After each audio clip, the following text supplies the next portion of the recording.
The Phantom Tollbooth by Norton Juster, Chapter 7, The Royal Banquet. Right this way. Follow us. Come along. Step lively. Here we go, they shouted, hopping from the wagon and bounding up the broad marble stairway. Milo and Tok followed close behind.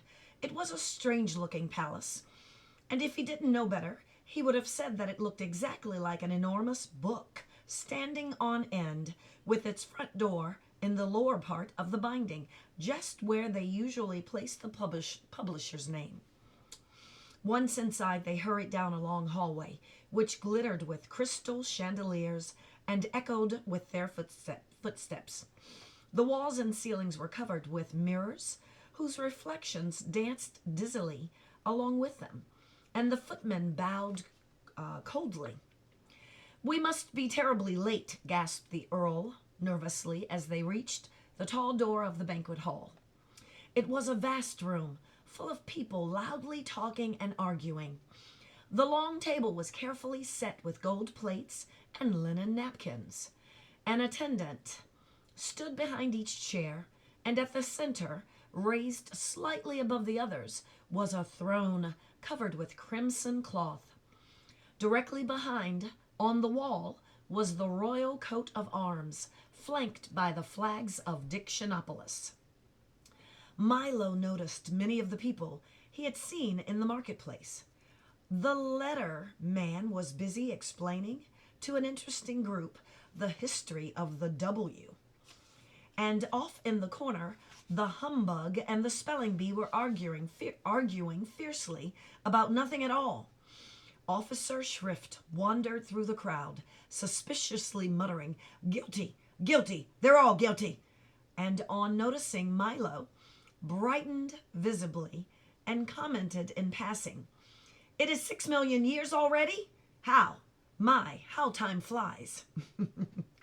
Everyone seemed quite grumpy about having to wait for lunch, and they were all relieved to see the tardy guests arrive. "Certainly glad you finally made it, old man," said the humbug, cordially pumping Milo's hand. "As guest of honor, you must choose the menu, of course." "Oh my," he thought, not knowing what to say. "Be quick about it," suggested the spelling bee. "I'm famished. F-A-M-I-S-H-E-D. As Milo tried to think, there was an ear-shattering blast of trumpets, entirely off-key, and a page unnoticed to the startling guest. Announced to the startling guest. "King Azaz, the Unabridged." The king strode through the door and over to the table and settled his great bulk onto the throne, calling irritably, "Please, everyone, take your places." He was the largest man Milo had ever seen, with a great stomach, large piercing eyes, a gray beard that reached to his waist, and a silver signet ring on the little finger of his left hand. He also wore a small crown and a robe with the letters of the alphabet beautifully embroidered all over it. "What have we here?" he said, staring down at Tick-Tock and Milo as everyone else took his place. "If you please," said Milo, "my name is Milo, and this is Tok. Thank you very much for inviting us to your banquet, and I think your palace is beautiful, sir." "Exquisite," corrected the Duke. "Lovely," counseled the minister. "Handsome," recommended the Count. "Pretty," hinted the Earl. "Charming," submitted the Undersecretary. "Silence," suggested the King. "Now, young man, what can you do to entertain us? Sing a song? Tell stories? Compose sonnets? Juggle plates? Do tumbling tricks? Which is it?" "I can't do any of those things," admitted Milo. "What, an ordinary little boy?" commented the king. "Why, my cabinet members can do all sorts of things. The Duke here can make mountains out of molehills. The minister splits hairs. The count makes hay while the sun shines. The earl leaves no stone unturned. And the undersecretary, he finished ominously, hangs by a thread. Can't you do anything at all? I can count to 1,000, offered Milo. Ah, numbers! Never mention numbers here. Only use them when we absolutely have to, growled Azaz disgustingly. Now, why don't you and Tok come up here and sit next to me, and we'll have some dinner. Are you ready with the menus? Reminded the humbug. Well, said Milo, remembering that his mother had always told him to eat lightly when he was a guest. Why don't we have a light meal? A light meal it shall be, roared the bug, waving his arms. The waiters rushed in carrying large serving platters and set them on the table in front of the king. When he lifted the covers, shafts of brilliant colored light leaped from the plates and bounced around the ceiling, the walls, across the floor, and out the window. Not a very sustainable menu, said the humbug, rubbing his eyes, but quite an attractive one. Perhaps you can suggest something a little more filling. The king clapped his hands. The platters were removed, and without thinking, Milo quickly suggested, well, in that case, I think we ought to have a square meal of... A square meal it is, shouted the humbug again. The king clapped his hands once more, and the waiters reappeared, carrying plates heaped high with steaming squares of all sizes and colors. Ugh, said the spelling bee. Taste one. These are awful. No one else seemed to like them very much either, and the humbug got one caught in his throat and almost choked. Time for the speeches, announced the king, as the plates were again removed and everyone looked glum. You first, he commanded, pointing to Milo. Your Majesty, ladies and gentlemen, started Milo timidly. I would like to take this opportunity to say that in all the... That's quite enough, snapped the king. Mustn't take all day. But I'd just begun, objected Milo. Next, bellowed the king. Roast turkeys, mashed potatoes, vanilla ice cream, recited the humbug, bouncing up and down quickly.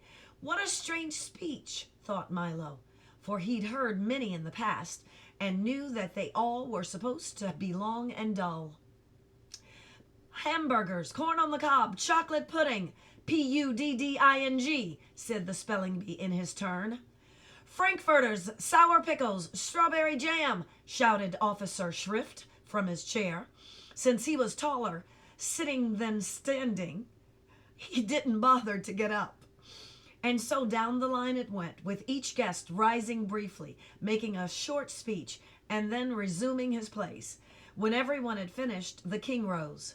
Pâté, de foie gras, sopel à lion, faisson sans cloque, solid endive, fromage, et fruit in demi-tasse, he said carefully, and clapped his hands again. The waiters reappeared immediately, carrying heavy hot trays, which they set on the table. Each one contained the exact words spoken by the various guests, and they all began eating immediately with great gusto. Dig in, said the king, poking Milo with his elbow and looking disapprovingly at his plate. I can't say that I think much of your choice. I didn't know that I was going to have to eat my words, objected Milo. Of course, everyone here does, the king grunted. You should have made a tastier speech. Milo looked around at everyone busily stuffing himself and then back at his own unappetizing plate. It certainly didn't look worth eating, and he wasn't so very hungry.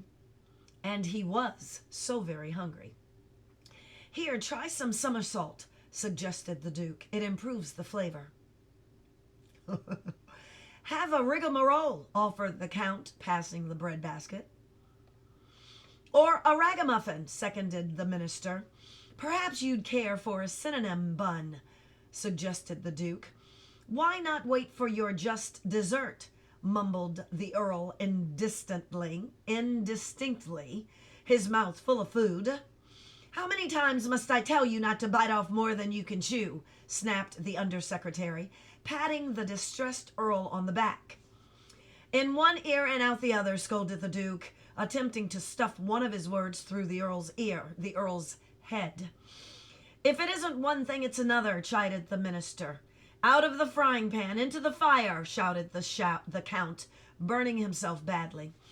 Well, you don't have to bite my head off, screamed the terrible Earl, and flew at the others in a rage. The 5 of them scuffled wildly under the table. Stop that at once, thundered Azaz. I'll banish the lot of you. Sorry, excuse me, forgive me, pardon, regrets. They apologized in turn and sat down, glaring at each other. The rest of the meal was finished in silence until the king, wiping his gravy stains from his vest, called for dessert.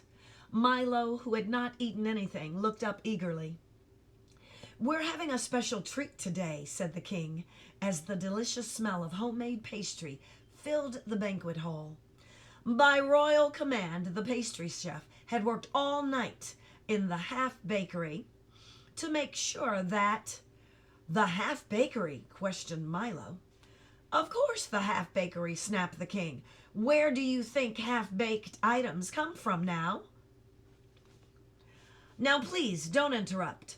By royal command, the pastry chefs have worked all night to... What is a half-baked idea? Asked Milo again. Will you be quiet? Growled Azaz angrily. Because before he began again, 3 large serving carts were wheeled into the hall, and everyone jumped up to help himself. They're very tasty, explained the humbug, but they don't always agree with you. Here's one that's very good. He handed it to Milo, and through the icing and nuts, Milo saw that it said, "The earth is flat." People swallowed that one for years, commented the spelling bee, but it's not very popular these days, D-A-Y-S. He picked up a long one that stated, "The moon is made of green cheese," and hungrily bit off the part that said, "cheese." Now there's a half-baked idea, he said, smiling. Milo looked at the great assortment of cakes, which were being eaten almost as quickly as anyone could read them. The Count was munching contentedly on "It never rains, but it pours." And the king was busy slicing one that stated, "Night air is bad air." I wouldn't eat too much of those if I were you, advised Tok. They may look good, but you could get terribly sick of them. Don't worry, Milo said. I'll just wrap one up for later. And he folded his napkin around. Everything happens for the best. The end of chapter 7.